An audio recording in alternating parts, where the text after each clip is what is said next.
Yes po, good morning.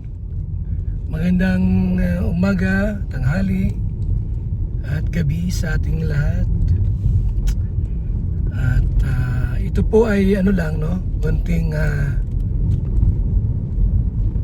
brainstorming or tawag din content regarding kay Dr. Love sa live po niya. Kasi nag-live si Dr. Love po, nag-live last I think 4 days ago or 3 days ago. And then nag-comment si Kalinga Prab, na kasi ang topic po ni Dr. Love about sa mga issues at siya lagi ang kino-content. Then nag-comment si Kalinga Prab, mga kaibigan, Dok, yung mga nag-content sa'yo, Dok, mga patay gutom. So ganun, yung content ni Kalinga Prab, yung kanyang message, comment sa live ni Dr. Love. And mga ilang araw lang, I think kinabukasan, nag-reaction si Sangkay Lawns regarding doon. Na bakit daw ganon, sinabi ni Kalinga Prab, at ang tingin niya sa mga reactors ay mga patay gutom. Actually po, isa ako sa nagkukunting kay Dr. Love.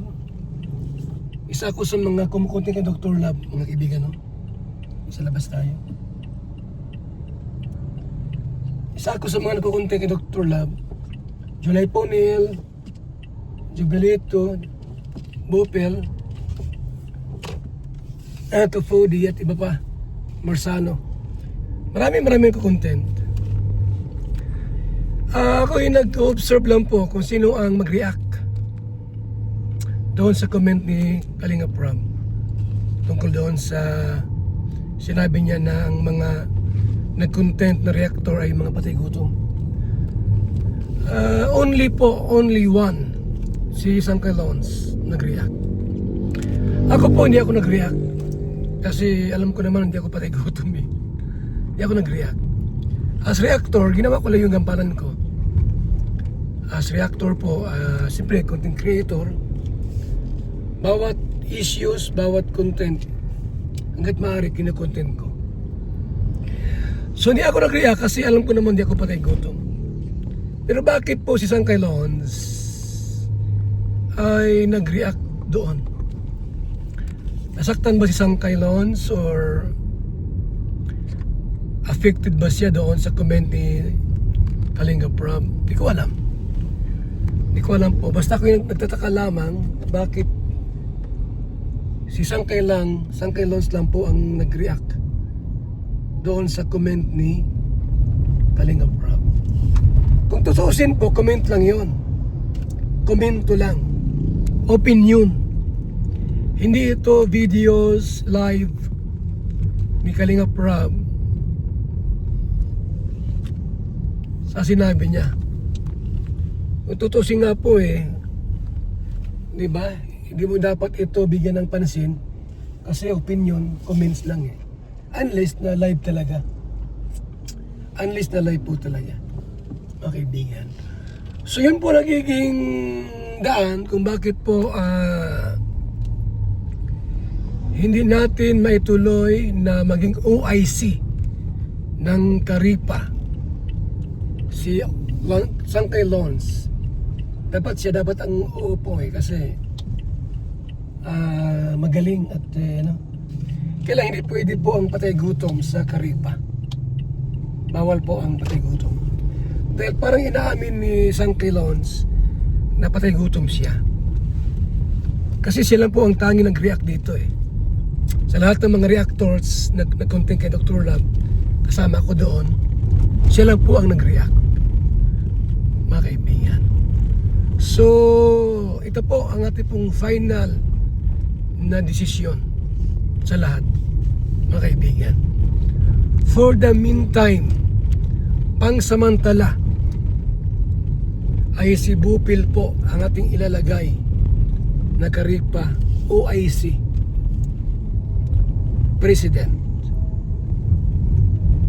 Kung anong response ni Bupil, ano ang kanyang sagot, hintayin po natin, mga kaibigan. So, siya po ang ating nakikita na pwede pong tumayo bilang OIC President sa Karipa, mga kalingap, mga kaibigan. So nawa po ay tanggapin po ni Bupil ang ating offer, alok sa kanya bilang OIC Karipa President, mga kaibigan, mga kalingap. So tayo po ay nasa labas. Ayan, hawin na rin po tayo. So ang tanging kung bakit hindi po pumasa, dahil nag-research tayo sa mga reactor. So yun po ang dahilan kung bakit po bagsak ng ilang porsyento si Sangkailon, sapagkat parang inamin niya kasi sa kanyang vlog reaction na patay gutom siya. Ako, hindi ako umamin kasi hindi ako patay gutom eh. Kung tutusin nga po, mas marami akong reaction kay Dr. Lab. Halos everyday po ang aking reaction kay Dr. Lab. Pero I am not affected sa sinabi ni Kalinga Prab, dahil nga po hindi ako yun. Ano ka, Tutoy? Ating. Sumisipon ka na. Ha? Hindi po. Gating na po. So yan lang po, mga kaibigan, ang update natin.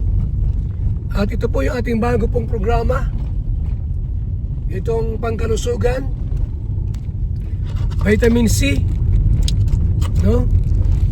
Everyday po 2 capsules, alkaline base, sodium ascorbate. Hangad po namin na maging kapartner po namin kayo sa nasabing programs ng vitamin C po and Origin. Ang ating vitamin C po ay meron siyang entrance entry or membership fee po, na para makamember kayo, mamili ka ng products. So mas mainam po na yung 15,000 worth of products para mas maganda pong i-business, pwedeng kumita. Or yung isa 12,000. Ang pinakamababa po ay 6K. Pero kung gusto mo ng business, mas mainam po ay kumuha ng 15K, mga kaibigan, sapagkat mas magandang inegosyo po itong negosyo po ito, mga kaibigan. Natin po kayong sinamahan, maliban po sa Origin and DSM Kalingap Cafe. Sana po maging ko kayo, partner sa vitamin C. Hindi ba alam na 3 kailangan ng tao para lumakas, malusog? Minerals, nutrients, and vitamins, upang manatiling healthy at malusog, malakas ang ating katawan. Yun lang po muna, at God bless po, mga kalingap, mga kaibigan. Mabuhay po tayo.